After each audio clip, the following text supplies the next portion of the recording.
So the next question from our audience says, what is the biggest reason or reasons that cause people to fall into bad credit or have a bad profile? Like what's one of the biggest things that you've seen in your experience that really cause people to go down this wrong path as it relates to credit?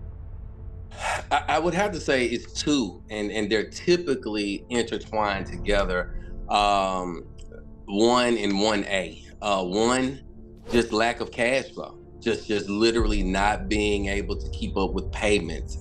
Just being overextended. And then I would say one A is just being ignorant about credit, period, not understanding the factors that go into credit.